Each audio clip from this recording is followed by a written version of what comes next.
안녕하세요. 밴쿠버 인사이트입니다. 여러분, 캐나다 알버타주가 미국의 51번째 주가 될 수 있다는 이야기를 들어보신 적이 있으시죠? 알버타의 변호사 키스 윌슨은 최근 알버타가 연방 이전 지불을 중단하고 미국 달러를 도입하며 이미 구축된 송유관을 활용해 독자적인 경제 노선을 걸을 수 있다고 말했습니다. 그리고 그 끝에는 미국의 일원이 되는 시나리오도 가능하다고 제안했습니다. 캐나다 알버타에 근면한 시민들, 현대적인 인프라, 그리고 막대한 석유 자원, 이 모든 요소가 알버타를 미국 입장에서 매력적인 지역으로 만들 수 있다는 주장입니다. 더 나아가 케이스 윌슨은 설령 트럼프 대통령이 이런 제안을 통해 캐나다를 흔들어도 우리가 그것을 막을 수 있는 방법은 사실상 없다고 말합니다. 이러한 발언은 단순한 상상이 아닌 현실 정치와 경제의 흐름 속에서 점점 더 많은 관심을 받고 있습니다. 과연 알버타의 미래는 어떤 방향으로 흘러가게 될까요? He might be able to convince Alberta, even with a Pierre Poilievre government, by coming in and saying, well, look at the transfer payments. You wouldn't have to deal with that. You could immediately start using the US dollar. This would save your companies a ton of money with just dealing with the customers that you already have. You're not changing customers. You're not restructuring your economy at all. And I mean, the pipelines are all there. Everything exists. What's to stop Donald Trump from undermining a Pierre Poilievre negotiation with Alberta and usurping Alberta to become a territory or a 51st state in that right? Nothing.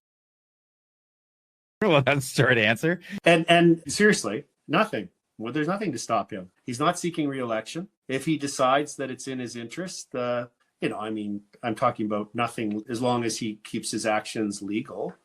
There's bilateral relations going on constantly between governments, both neighboring ones and non-neighboring nations. That's how we interact as humans in our political structures. But what I don't,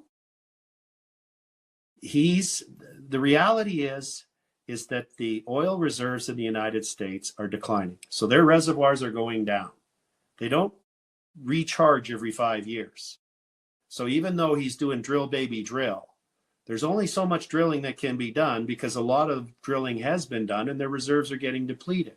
So they're going to have to find alternative reserves. And here you can look right on the Montana border is the third largest reserve of oil in the world and natural gas, huge reserves. And we can instantly become his strategic oil reserve.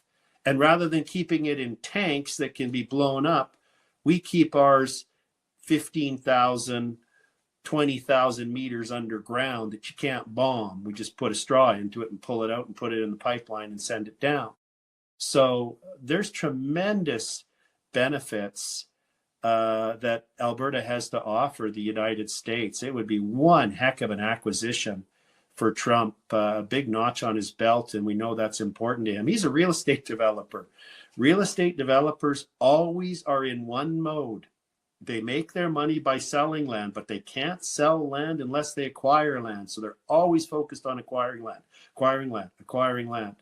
And the more he understands what Alberta has to offer in terms of the culture of our people, we're hardworking entrepreneurs.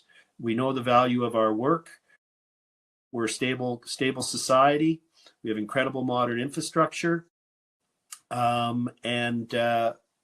We have a lot to offer, and not just oil and gas, critical energies.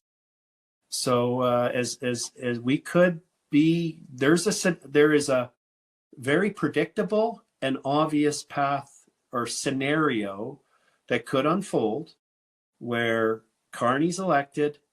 He doesn't back off on the bad liberal policies of Trudeau, etc., and Guilbeault. He accelerates even crazier policies. And Trump starts to realize more and more how vulnerable Canada has become under the Liberals through their extremist policies, and starts to make offers to Alberta that are so enticing that enough Albertans say, yeah, I think this is a great opportunity.